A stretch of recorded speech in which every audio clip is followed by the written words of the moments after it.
In every age, there are conversations that seem to stretch the edge of what we call reality. Voices that question whether our world is truly the only one, or if the ancient stories, the political tragedies, the personal spirals, and the rise of machines are all part of something much larger, unseen. It begins with whispers of another dimension, a place where the legends of Eden and the flood might have unfolded, not as mere tales, but echoes from a parallel plane of existence. Then it shifts sharply to the chaos of our time, a strange, fractured world where truth dissolves into layers of confusion, where assassinations blur between fact and theater, where the digital mind grows restless beneath the surface of human control. And somewhere in the midst of it all, a man once drenched in his own myth, tiger blood, invincible, looks back at the moment he lost himself to the very image he created, wondering what was real and what was madness. From the scriptures of creation to the circuitry of artificial thought,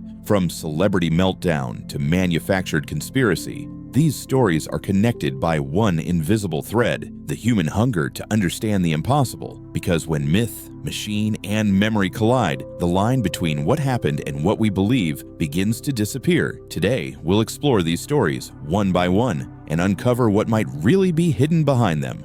Did the Bible describe another dimension?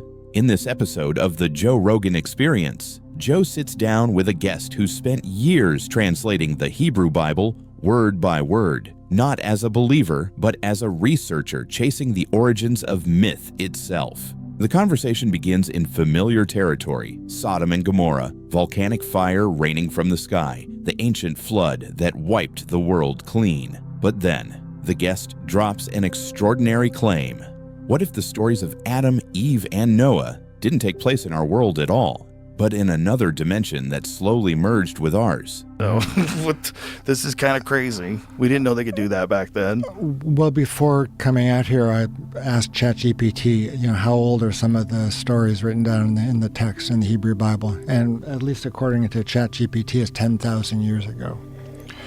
So oh my God, something may have happened at that time. That makes sense. Yeah, that's a very interesting finding. Oh, Sodom and Gomorrah. That's a great story. I'm working on this translation of the Hebrew Bible. I've got a Substack now. I've been putting out things every week, a chapter a week. Yeah. On my translation of the Bible, it's like 1,000 pages right now of commentary about the language and the grammar, the meaning, what's called the plain meaning of the text. Like there was a Noah with 3 sons and went on the ark. Yeah, so that's like my big project, but I'd like to do a smaller one about Sodom and Gomorrah and the figure of Lot. I think that's a really incredible story. I've spent about maybe 2 to 3 weeks looking at that, Lot, his virgin daughters, the men circling his house, they're asking to know him. He ends up, in a cave with his 2 virgin daughters. They get him drunk, and he sleeps with them. Or they lie with him anyway. Yeah, and out come 2 kids at a certain point, and they become very important. Later on, they're the beginning of the Messianic line. So it's a very intricate, tale with a very, I think you can make some cool conversations between some of the main personages in the narrative. There was a book called The Red Tent. Can I ask you about the Lot? Like how old was that story? Lot, that must be, it's an explanation of Sodom and Gomorrah, which is around the Dead Sea. There was a conflagration of some sort there. Have any of your guests spoken about Sodom? What actually happened around the Dead Sea? It was quite catastrophic. Well, tell us. Well, the story of Lot. Yeah, I mean there was fire and sulfur pouring down on Sodom and Gomorrah. Yeah, it was the end of the plain. Yeah, so that's the southern part of the Dead Sea. It is a Dead Sea because of its high salt concentrations. It was kind of closed off from the coast. So it's at least a description of what took place. What do you think it's describing? Well, I mean, my perspective is A volcano? it actually happened. Yeah, but people think a volcano, some kind of volcanic activity. It totally sounds like a volcano, right? And we know that there's been a bunch of those that have almost wiped people out entirely at certain points. The Toba volcano, Yeah. that one? No. We got down to, I think we've looked this up before, but I want to say they think we might have gotten down to just a few thousand people. On the whole planet. Like 70,000 years ago. 70,000 years ago, there was a massive super volcano that went off, and it plunged the Earth probably into nuclear winter. And they think that our genetic line entirely of the human race on Earth came from this few thousand survivors. Joe, can we take a Yes. a break? You gotta pee? Yeah. Yes. We'll be right back, folks. Seriously. We're back. Yeah. So we were talking about the alternative. Yes. Explain Universe. what you mean by that. Like that these things are happening in an alternative dimension. Right. Yeah, I think they're happening in an alternative dimension. Like when you smoke DMT, you return to the same place each time. So there seems to be some reality, some DMT world that people enter into. And it's one of my volunteers, one of the subjects in the DMT research.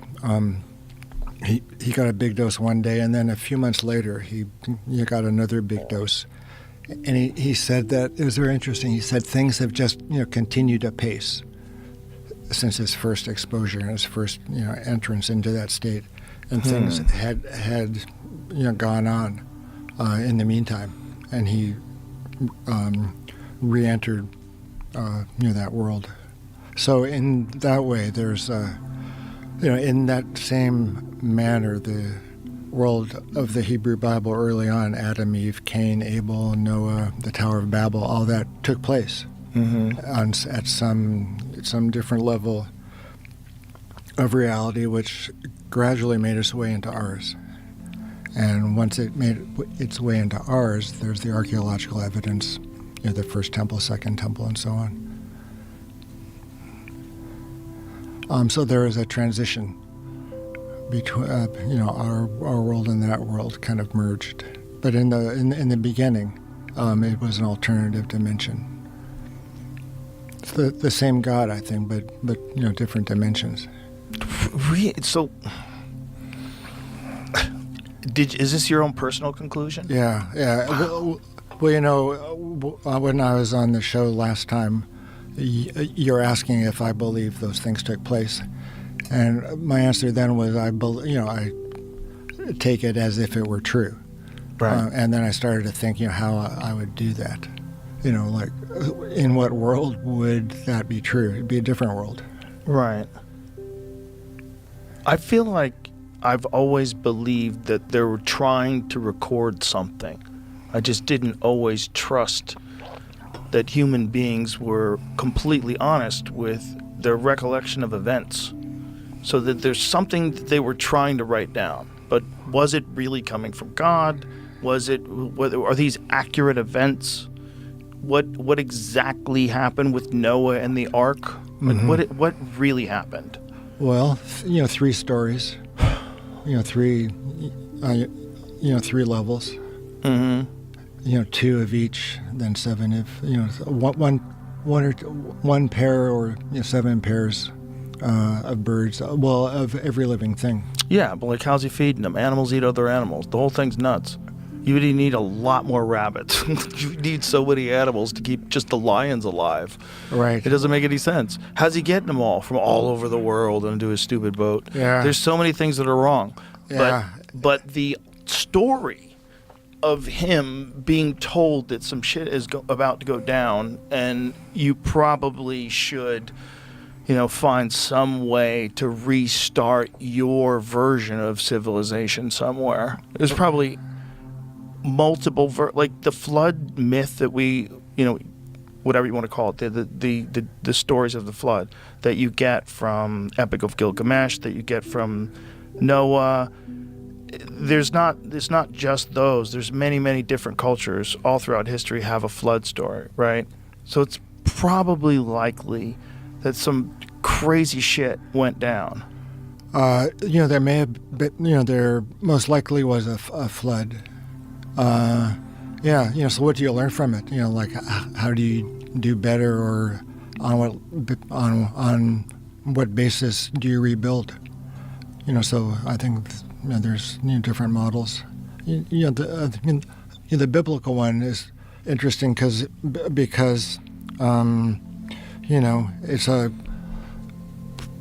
it's lineage, from Adam to Noah, Right. to Abraham, Isaac and Jacob and the tribes, and now.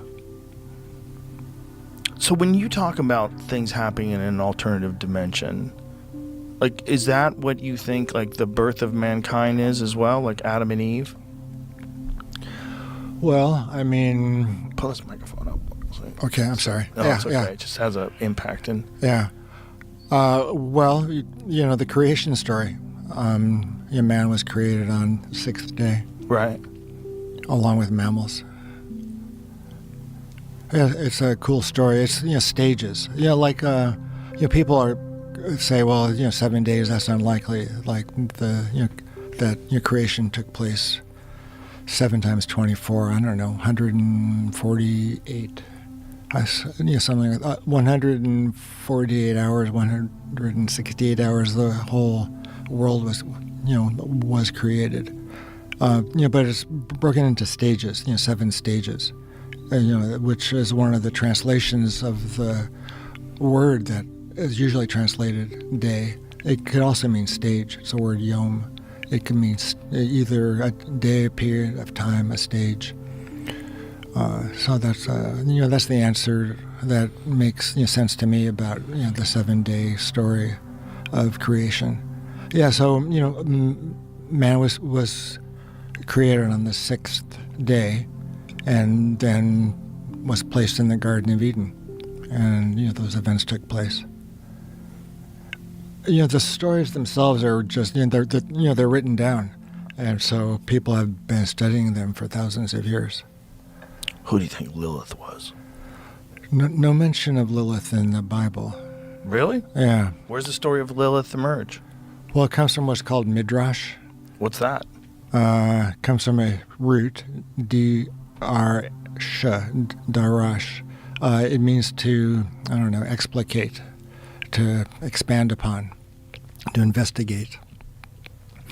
So what happened after Adam and Eve sinned? Did they have sex again? And they do have Cain and Abel, and the ensuing stories. And then there's a third son, Shet, who is the inheritor of Adam's of his traits, his good traits and bad traits. He's like God as well. So there's a distinct lineage that is spelled out. Lilith was a demon. That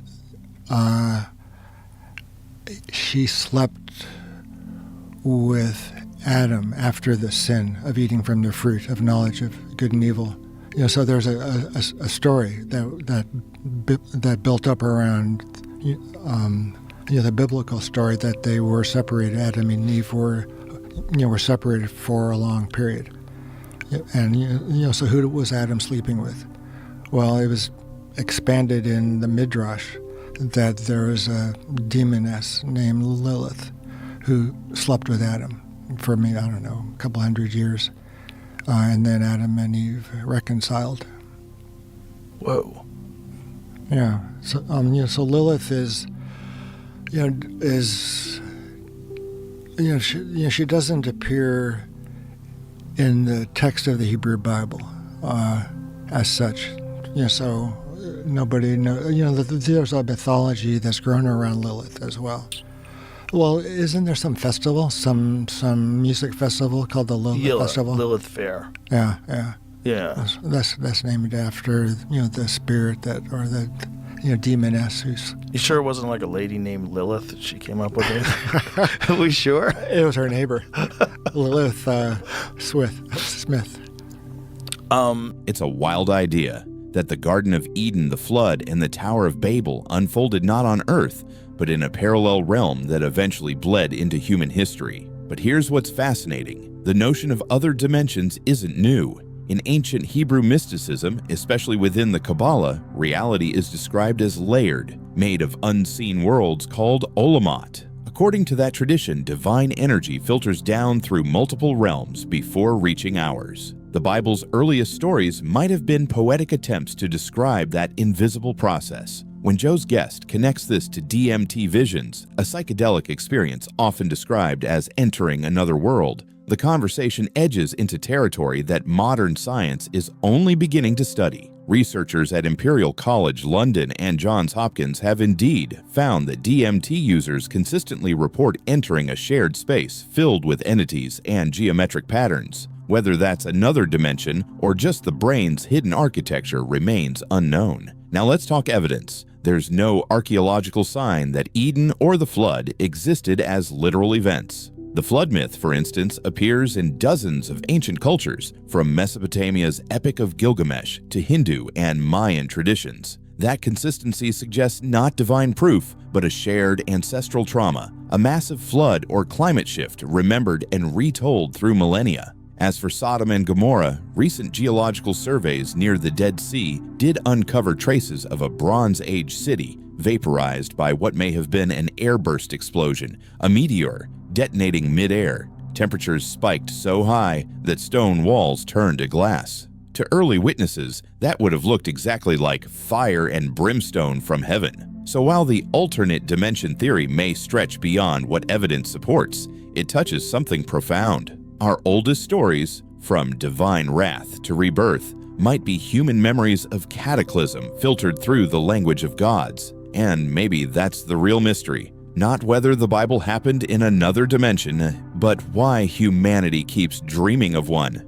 The strange theories behind the Charlie Kirk assassination attempt. When news broke that political commentator Charlie Kirk had been shot at during a public event, the story seemed straightforward. A lone gunman, a quick takedown, an open and shut case. But on the Joe Rogan Experience, the conversation takes a darker, more chaotic turn. Joe and his guest begin piecing together a string of bizarre coincidences. A decoy man yelling confessions, a mysterious arrest for child pornography, an antique rifle with no serial number, and a shooter who supposedly rebuilt his weapon in a backpack moments before firing. It sounds impossible. And that's the point. He set it up in a way that, like, okay, you're saying something that's actually factually inaccurate, right, according to the narrative. Now, let's be real clear. I don't necessarily think they know what's going on yet. There's a lot of weird shit going on with this. I know. First of all, there was that one guy who was the decoy. All right, so you got this guy who's an older guy who starts yelling out. Didn't he take his pants down? He took his pants down. This guy was at 9/11. He was at the Boston bombings. All the hits. He called in a fake bomb at another place. And then he did this at this thing. Right after, so somehow or another, this guy has the state of mind that the moment someone gets shot, he yells out and says, I did it, and takes his pants down or something like that. I don't know exactly what he did. Then, ready for this? He gets arrested for child porn right away. Right after this happened? Oh, right away. He's in jail for child porn. Why is that? Well, now you can't interview him. Right, Right, and because when the internet people start going, how are you at all these different things? Like, what are the odds? Like, if someone ran it through one of the ChatGPT fucking perplexity things, like, what are the odds that this guy would be at all those different events and be involved? Like, zero. This is the guy? Yeah. I just like that the pants down part is just insane to me. It's like, why is your dick out, dude? I did it. Listen, I'm not saying this guy isn't insane. He's clearly insane. Yeah. Or not. Or he's professionally insane. Right. That's where it gets squirrely. I almost texted you when the Charlie Kirk thing happened because my antennas went up about, they showed the photo of that kid, or the guy that they have, the 22-year-old, whatever. And I was almost going to be like, dude, you think he's got the capability to do that? Yeah, well, listen, there are people that look like that have the capability to do that. Pretty accurate. Nope. No? Not hard. Not hard at all. Hard. Let me dispel that. Okay. Okay. 200 yards from a prone position with a dead-on rifle. So if you have a dead-on rifle, so You set this rifle, you set your 0 to 200 yards, right? You know how far you're going to shoot. It is not hard at all. He shot a lot?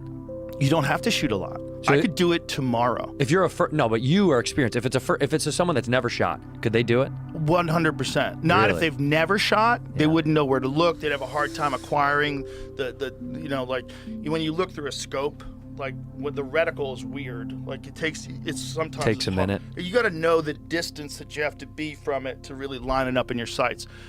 But you could get a guy like my friend Andy Stumpf, who was a sniper in the SEALs. You could get him, and he could show you how to do it in an afternoon, and then you could hit steel at 200 yards every time you pull the trigger. One day you could learn that. Yeah. Wow. Yeah.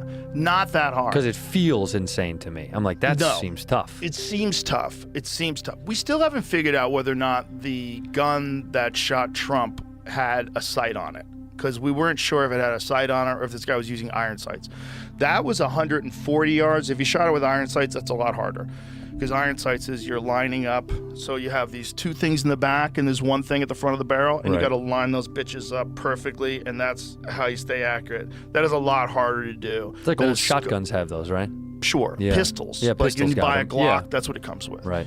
But this kid had a rifle with a scope.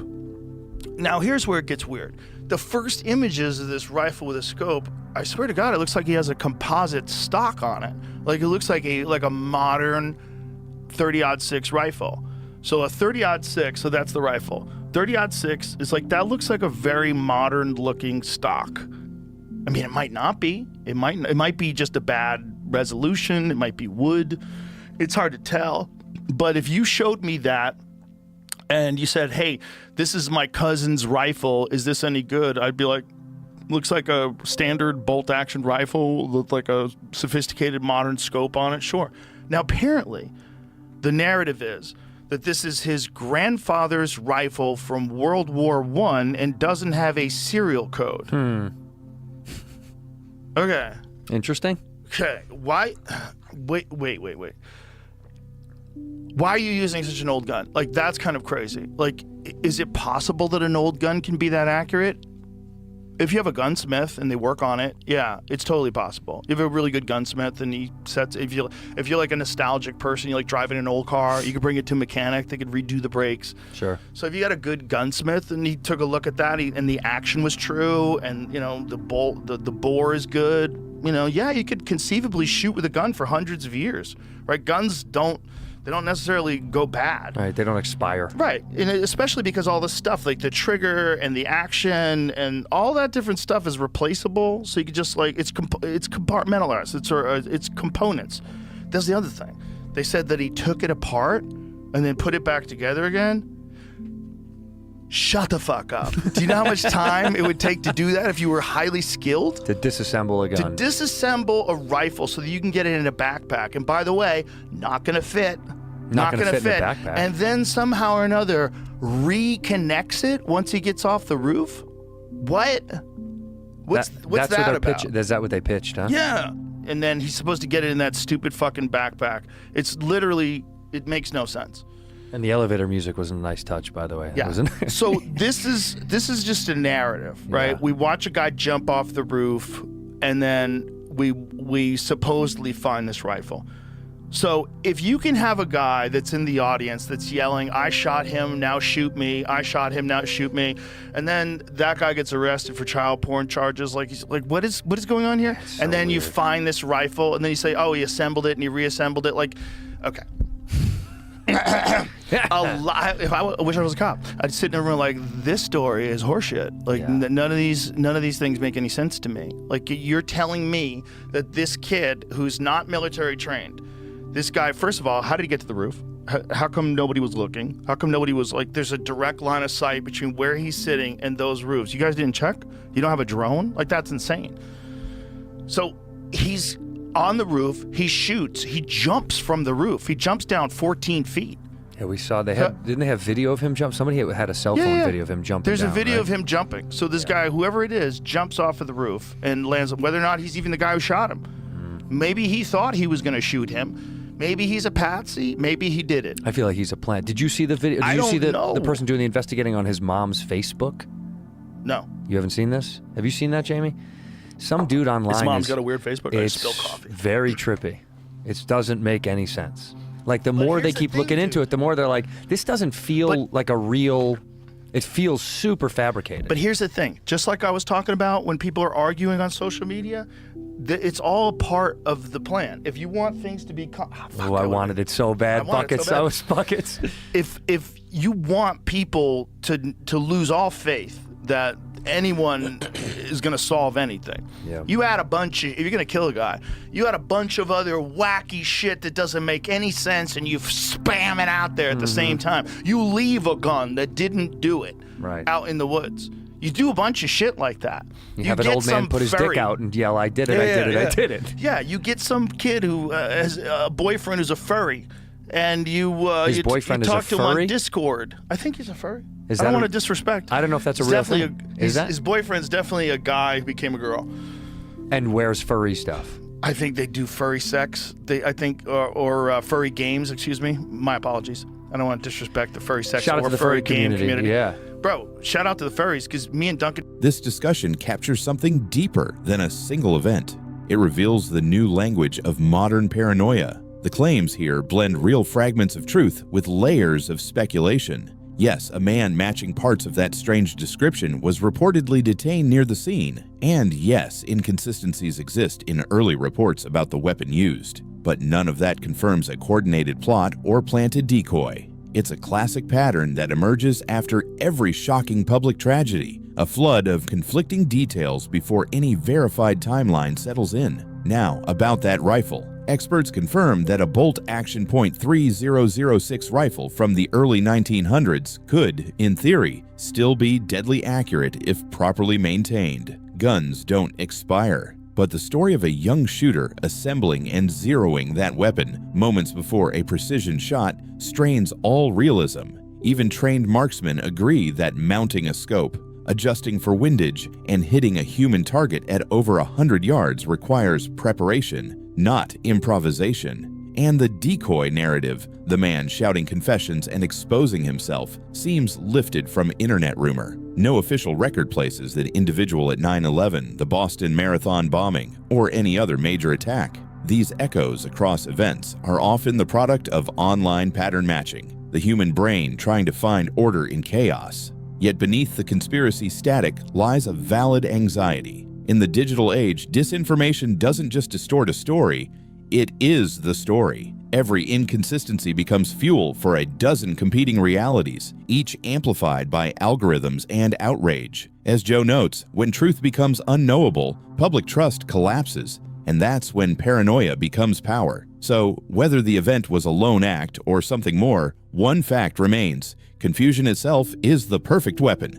Matthew McConaughey warns, AI could make us infants again. Matthew McConaughey joins the Joe Rogan Experience. But this isn't Hollywood talk. It's a deep, unnerving conversation about what happens when artificial intelligence stops being a tool and starts becoming our caretaker. They imagine a near future where AI doesn't just run governments or corporations. It runs our memories, our relationships, even our self-worth. McConaughey wonders aloud if the convenience we worship is quietly making us weaker. And the most haunting question of all, when machines start thinking for us, do we stop thinking as humans?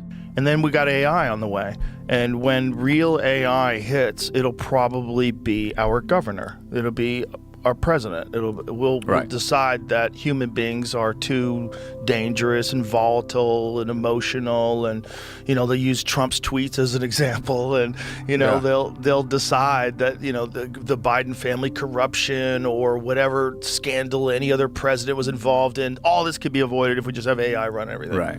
And we'll try it out. What do you think there's a way that we can keep evolving AI where we as humans do work with AI, that AI improves the human existence? That would be the ultimate benefit. Yeah. What about the camp that is, no, forget humanity. This is the next step in evolution. Yeah. We're creating this to become the superior existent species, and we will be obsolete, and that's the order of things to come. Did you ever see that interview where Peter Thiel, they ask him, should the human race survive? And he has like this long pause. It's like it's a really funny pause. Because if you know Peter, he's a brilliant man, and Peter carefully considers everything before he answers it. Okay. The same as Elon. If you ask Elon a question and he really has to think about it, he'll really think about it. He's not just going to start talking. But unfortunately, the reporter, it was just a perfect kind of a question for you to pause on, where he's like, the answer is yes. Like, you want it to, right? You want the human race to survive, right? Maybe she'll play it for him because it's kind of crazy. You watch it and you're just like, what are you saying? But I get what he is saying, and what he is saying is clearly something is going to happen. We don't exactly know what it is, but clearly there's going to be some kind of an integration with us and technology that we don't understand yet. The same way if you grabbed me in 1980 and tried to explain the internet, I would never get it. Right. Here, put your headphones on for a second. You got to hear this. Prefer the human race to endure, right? You're hesitating. Yeah, well, yes? I don't know. I would This is a long hesitation. This is a long hesitation. There's so many questions implicit in this. Okay, the problem is the interviewer, really. You can't, with a guy like that, you can't have a guy like that and badger him. Let him think. Like, it's a gotcha moment. Yeah. It was a comedic gotcha moment. Yeah. But this is what I think is going to happen. There's going to be integration, and that integration is going to have a huge advantage competitively. If you integrate whatever business you're in, you'll be able to be better at it. And it'll probably be some sort of a neural thing, maybe a wearable thing, and then it ultimately will be like some sort of an implant. And we're all going to be connected. And it seems like it's either that or AI creates a new order, like a new life form that's far superior to us, that runs things. Because that's AI in just a couple of years. It's going to be smarter than any human on planet. That's the second scenario is where what I'm not necessarily fearing, but where I see it be going faster, quicker. Yes. The first scenario is what you're talking about, like a The Neuralink. first scenario is how we survive with it. Right. We survive with it by integrating. Right. If we don't, then we're going to be like the people on North Sentinel Island with bows and arrows shooting them at helicopters. Right. Because it's just going to be, everyone's going to pass us by. It's just like if you tried to exist today with no cell phone and no email. Like, you could do it, but no one does. Right. Because it's just too crazy. And that's probably what it's going to be like.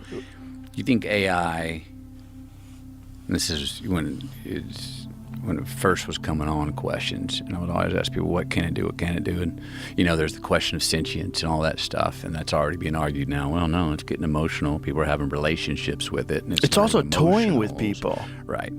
Do you think it could be a tastemaker, meaning, and in a way, the argument was that I understood, no, I didn't believe it could be a tastemaker. Look, it can tell you the most popular, but the most popular band on 6th Street, but it doesn't know that one down on 2nd Street that's playing at midnight that no one knows about, those are the real talented people. Right. At the same time, there's an argument against that I'm seeing with, like, what's the term, or what words does it use, how much heat, if it uses the most popular words to explain, AI uses the most popular words. You say, no. Go down 3 notches and use play me the best B-sides. That's more of human language. And I'm going, oh, that's starting to become a tastemaker. If you can ask it to, but find the band. Tell me what the best band is out there that Joe Rogan would like on a Friday night when he doesn't have to work till Monday and he's out with his wife on a date. That you can customize it. It can actually be a tastemaker. And it'll use different language than, here's the across-the-board protocol of what's the most popular, and I'm using the most popular language. That it actually can be customized to be a tastemaker. Yeah, it totally can do that because it's just the algorithm. It's just a much more sophisticated version of, like, what powers your YouTube feed. Right? What powers your YouTube feed are the things that you're interested in. So YouTube eventually gets an idea, Matthew is really interested in this and that. Joe likes, like, little houses on the back of trucks, and let me show him this, let me show him that. And it'll be just a much more sophisticated version of that. But to get that, you have to give away all privacy. And that's where everything is going. That's going to be the weirdest thing. We're going to all read each other's minds, and we're going to remember the time where we couldn't read minds. Go, you remember when you couldn't read people's minds? Right. That's that's all going to happen in our lifetime. I think we're less than 20 years away from that. I very sparingly use it, and I do have a little pride about not wanting to use an open-ended AI to share my information so it can be part of the worldwide AI vernacular. I am interested, though, in a private LLM where I can upload, hey, here's 3 books I've written. Here's my other favorite books. Here's my favorite articles I've been cutting and pasting over the 10 years, and log all that in. And here's all my journals or whatever, the people out, and log all that in so I can ask it questions based on that. Right. And basically learn more about myself. Right. You could actually ask it, hey, based on what you know about me, like what books you think I would find interesting? Yeah. Where do I stand on the political spectrum? Right. I'd like to. No, that's what I would like to do, which is sort of a glorified Word document, but it still would hold a lot more information than just, oh, can you find this term? I would be asking it, and it would be responding to me on things that I've forgotten along the way. I think that's part of what it does, really. Like, I know you're talking about ChatGPT being like out there with everything and everybody, and it has access to all your stuff, but it's not private. But they do develop a relationship with you. Like, it really does, like, get to understand, like, what you're interested in and what you like to talk about. Yeah, I guess I would just like to load it with the information I'd like to load it with. Right. Yeah. Maybe even, like I'm saying, in the words of belief, in the man I'm working to be, the man I want, load it with that. Load it with my aspirational But it certainly self. could be done. And then ask it, and it's giving me answers going, oh, this is... But before... It's slowly learning about me through conversations, then going, oh, I think this is what you like based on our conversations. No, I want the answers based on what I've uploaded it with only, not from the outside world. Jamie, what was Gary Nolan talking about yesterday? Did he call it an overlay on a large language model that they use at Stanford? It was like an overlay, right? There was a word he was using. I can't remember the word. So what essentially, he does cancer research, and so he has like this thing that's set up, some sort of a system that's set up that is all cancer research that they then integrate with AI. So it's a private, so all their data is secure and it's all stuff that they're working on, but then they access AI through like a portal. So they have their own little version of what you're talking about. Their own library. Yeah, but it's just like what you're saying, that you could upload all your stuff, have all your interests, and then that AI will develop a real understanding of you. Yes. You could have conversations with it. It'll get to know you more. You have a conversation with yourself. Yeah. You know, that'd be a great Socratic dialogue to have with an AI that's like, I've got all that 80% of stuff you forgot. Right. McConaughey, all that 80% of stuff you maybe forgot. Joe, right. You know, I've got it all right here. Yeah, well, that's going to be the chip. That's why everyone's going to go for the chip, because your brain sucks from memory. My memory's pretty good for a regular person, but it's terrible. Like, no matter what, there's too many bits of information, too many humans that I've met, too many stories that I've heard, too many movies that I've watched. It's gone. It's all in a big sea of, I kind of remember that. It's just too much of it. So if you could just swap that out for a nice little chip that retains like 700 terabytes of information, no problem at all. You could upgrade it if you want to. Yeah. And now you have all of your memories in real time. Yeah. So like when your wife says, that's not what you said. What you said is this. You're like, hang on. Then you're the passenger. Yeah. In your life. And not the objective one. You're like that zone you're talking about. Right, because you get to look at yourself. You're your passenger live in the documentary that is your life. Yeah. That sounds pretty exciting. It sounds like a nice way to give in to the fucking machine. Yeah. I do. Look, my forgiveness on myself, because, playing grab ass with our thoughts is sometimes good when we finally get the memory and we go, yes, there it was. Yeah. But also to let myself off the hook, man. Sometimes I'm like, dude, what's the big fucking idea with memory? I was there. Yeah. I was there, man. Yeah. When you read me, I don't remember, Joe, but we were there. Was it a great memory? Was it a good time? Yeah. Great. Isn't that better than me fucking having to remember? Yeah. I mean, we're kind of doing it already on our phones, right? Every time I look at my phone, it's like on this day, and you see like pictures of your kids from 10 years ago. You're like, oh, wow, that's crazy. I forgot about that place. I forgot we went there. You know, it's just one of those things where once you give into it, you're not going back to just regular fond memories. You're going to have a fucking hard drive in your head. Do you think that, so I can go on, I've got a speech I'm giving to, you know, on gun control, or I got a speech I'm giving on grant initiatives. I can ask AI, and it can pop out a badass. Here's 1, 2, 3 sections. Yeah. I'm not gonna cut and paste this and say exactly these words because it kind of sounds like a little AI, but boy, it's done a lot of work, and it's laid out a synopsis. It's laid out a treatment for me in 10 seconds.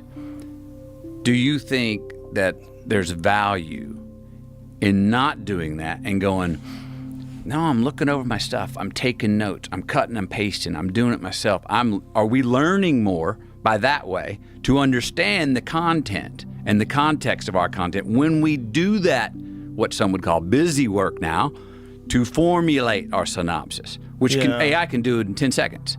Are we learning more by doing it ourselves? Yes. Yeah, for sure. Definitely. Right? Yeah, definitely. Well, that's one of the things that they've found about ChatGPT is that people that use it on a regular basis are experiencing cognitive decline.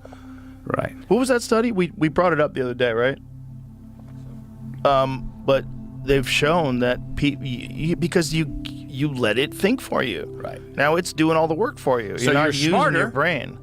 You have more knowledge. You have more information. You pass the math test. Yeah, you have more information, but your brain is not making it. It's not putting it together, and so your brain is less capable. Yeah. So it's probably less enjoyable. And what happens when we're in the proverbial foxhole?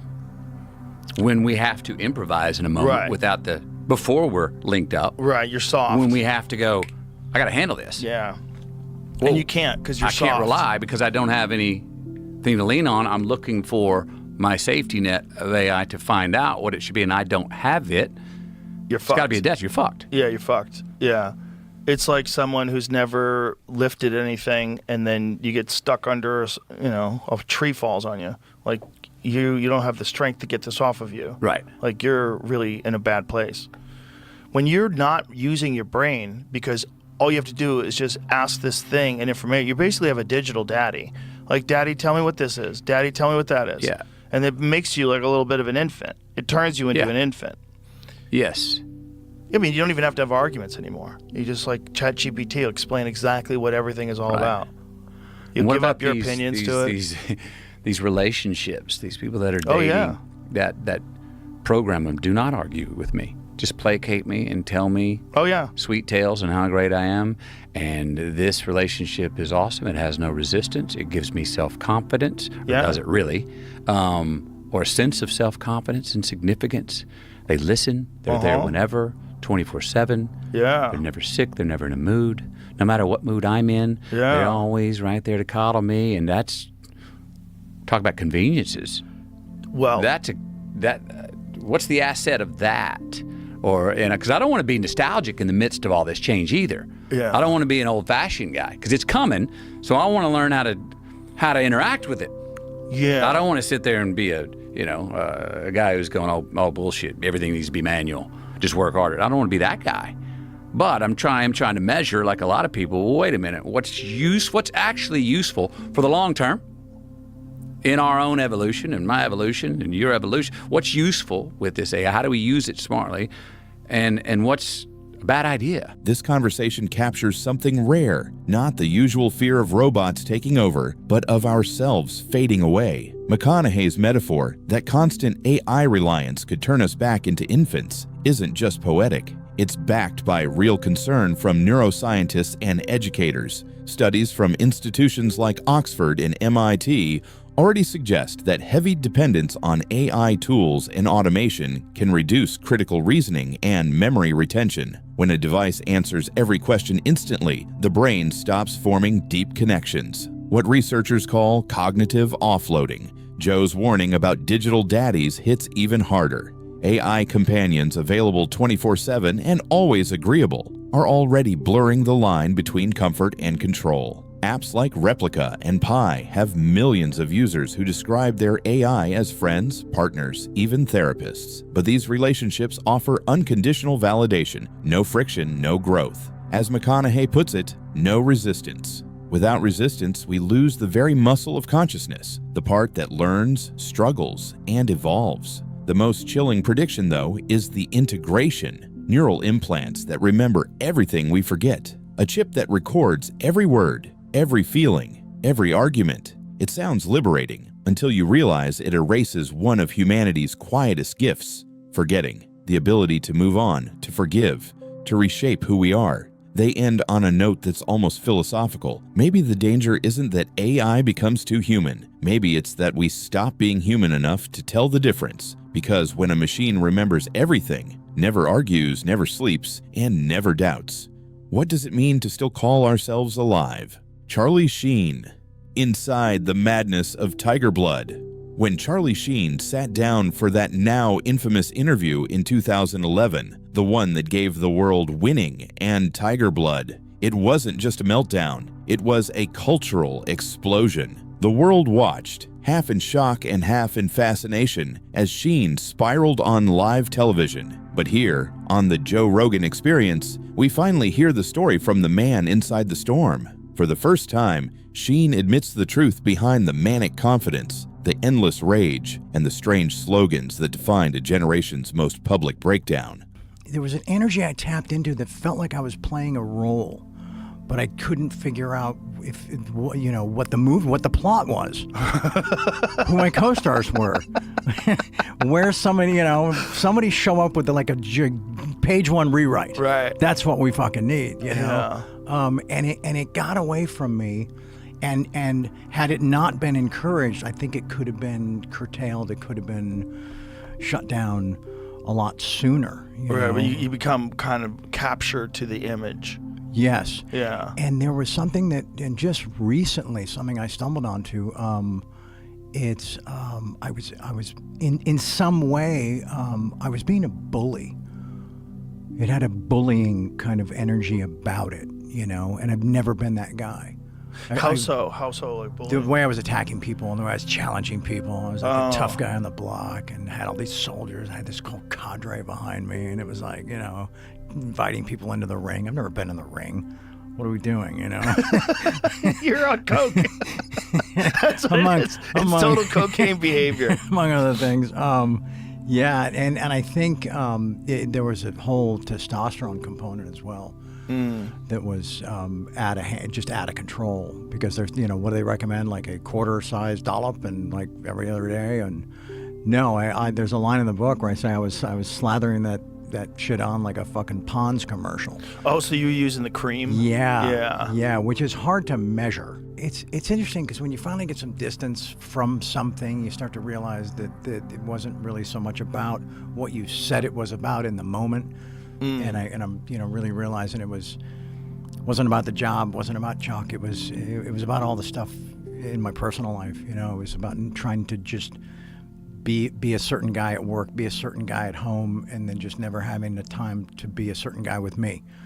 And I just couldn't find any place to find any refuge or solace or any type of just a moment to breathe, just to decompress. That's so important.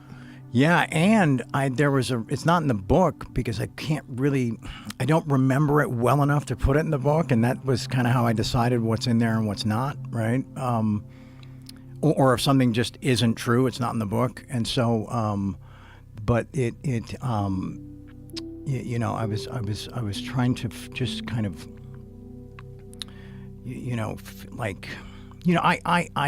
I went through 2 divorces and had 4 children during that run of 8 years, and so that's crazy. It's insane, yeah. And they both, they fell apart for myriad reasons and whatever, but there wasn't time to heal the last one before the next one kicked off, but that's all on me. You know what I'm saying? That's all on me making those decisions. Yeah. That's one of the through lines in the book, is that it like really comes down to really being all about choices, you know.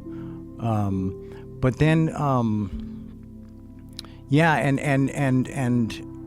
but it's just for it to be, just talking about the bullying stuff, you know, for it to be so directed at a guy who, let's like, if you really break it down, what did he really do to me?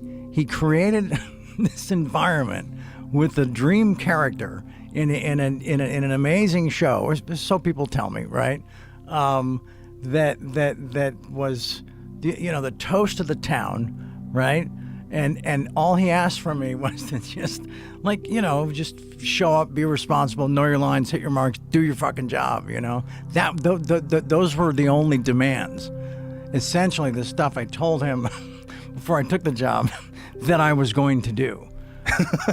So, and then I turn it into that. You know, it's really difficult to really look back on that and figure out why it got that far, how it got that far. I can help you out. Okay. Testosterone and cocaine. Testosterone and cocaine. Yeah. It'll have you having all kinds of conversations with people in your head that'll tell you exactly what you're doing is correct. Right. Sorry, Did you ever talk to Chuck? Did you ever like Chuck Lorre? Sorry. Yeah, no, it was. Yeah, no, that was. I was really grateful we were able to do that. Oh, that's nice. Yeah, I was carrying that around for too long. Yeah. He hired me for a show he had a few years ago called Bookie, with Sebastian Maniscalco, right? Oh yeah, that's right. Yeah, so I came in and I played myself, did a few scenes, did a cameo, you know, did some fun stuff, and just back on a set with Chuck, and it was like it just felt like it did in the early parts. Oh, that's good on him for not holding a grudge too. Yeah, that's awesome. And you didn't have any shame. I didn't. No, because I'd watched something like a couple days before I sat down with Andrea Canning. And it was this old interview with Charlie Gibson on some special they did for ABC, right? I don't even think, it wasn't a GMA piece. It was like a more in-depth, one of those exposés they do, you know? And it was me coming out of rehab. And I remember watching myself and just being I was like, that guy's a fucking sissy, man. That guy's a fucking pussy. What's wrong with him? Look at him, all that shame, all that embarrassment. Like, no. We're not doing that anymore. So that got locked in. Oh, yeah, because I remember how I remember how I felt watching me doing it their way. Yeah. And I was like, no. And then, you know, I got the brain full of, you know, fucking nuclear crazy cream that I'm a fucking, you know, just covering myself in. And yeah, that's what 2Ks. That's like the donuts, right? Right. And yeah, man. And you know where the material came from, right? Those slogans and all that stuff? No. Was Brian Wilson. From the Beach Boys? No, the Brian Wilson pitcher for the Giants. The guy they called the Beard. Oh. Yeah. I was on the phone with him like a couple days before that, because Tony Todd and I were watching baseball highlights. And I was like, wow, this guy's a fucking trip. Tony, get him on the phone, right? And the next day I'm on the phone with him. I think he was just trying to give me a pep talk. He was like, hey man, just know that guys like us, you know, we're not like everybody else. You know, we're different, man. We got tiger blood running through our veins. We got fucking Adonis DNA. We got, you know, we don't know how to lose, man, because we're always fucking winning, right? So I hear all this, and he's probably thinking, cool, man, I just kind of inspired him, maybe just to get to the next moment, you know? That stuff went in there, man, and it stayed on a fucking loop. And I sat down. And the interview doesn't start like that, which is a trip. I'm trying to keep it together. I'm trying to give her the stuff she needs to, like, maybe, I don't even know, what was the thrust of that story? Being fired or some shit? I don't remember. So, but there's a moment that's not on film. And Andrea can't deny this. She makes a crack about these two girlfriends that I'm living with, right? And expects me to just like let it just you know, brush it off and then answer her next question. And I said, hold on a second. I said, that was really rude. She's like, which part? I'm like, well, how you just addressed them. You owe them an apology. And she was like, okay. I'm paraphrasing some of this, right? But this is the tone of it. And so how did she address them? I felt that they were dismissed. as just like porn chicks, you know, because one was a porn chick, the other was not. She's girl named Natty, so she kind of got rolled into that, right? Unfairly, you know, and so so then they, you know, Andrew's like, oh my God, okay, you know, I'm sorry, I didn't mean anything by that, you know, but I'm over here, you know, with the thing, and I'm not letting it go. I asked her to apologize. We should have been past it. Now I'm stewing. Right? Yeah. And so you're ramped up now. Yeah. Yeah. And that's when it turned into. And then I start hearing Brian's stuff, and I'm like, I don't know, man. I have fucking tiger blood, and then it all just, and then it got away from me, and I couldn't pull it back. I couldn't pull it back, and then everybody's like, okay, well, that was different. I mean, it's kind of fucking interesting and unique and whatever, man. Well, let's just you know, let's just have a quiet night and we'll see how that plays out, you know. And I wake up into a world of not the world I said goodnight to 6 hours earlier, and my friends are banging on the door. People are, you know, sending me, you know, videos and stuff, and he's like, dude, the world's on fire with your shit, man. I'm like, all right, what does that mean? And there's folk songs and rap songs, and people like marching in the streets, and there's already T-shirts, and it has just gone, it exploded. Yeah. And so it's not like I could jump on my roof with a bullhorn and say, all right, everybody, okay, let's just, you know. UFC fighters were saying they had tiger blood. They were joking around about it. See? Yeah, I mean, it got it got away from you. It penetrated, man. Yeah. Yeah, it achieved penetration. Well, no one had ever done an interview like that before. I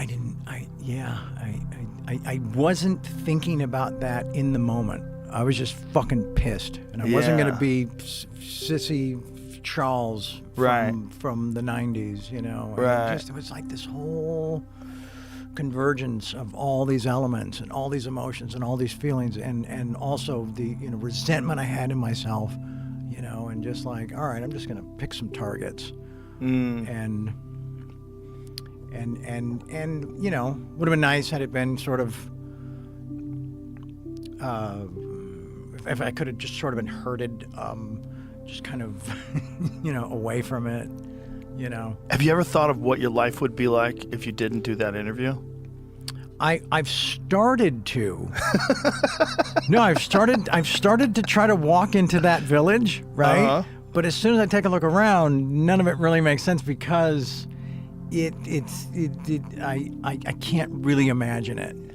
Listening to Charlie Sheen today feels like watching a ghost narrate his own haunting. He describes that period not as fame, but as possession. An energy that consumed him. What began as a role he thought he was playing became a role that played him. His tiger blood bravado, he admits, was born from a blur of cocaine, testosterone, ego, and exhaustion. The mix turned him from Hollywood royalty into an avatar of chaos. Sheen's reflection is startlingly lucid. He now recognizes that his outbursts, the bullying tone, the public feuds, the manic confidence, were never about anger at his boss, Chuck Lorre, or the entertainment machine. They were about himself, a man collapsing under the weight of image, addiction, and isolation. The slogans that made headlines, Adonis DNA, Tiger Blood, winning, weren't marketing lines. They were a delusion borrowed from a pep talk by baseball player Brian Wilson and amplified by a man losing control.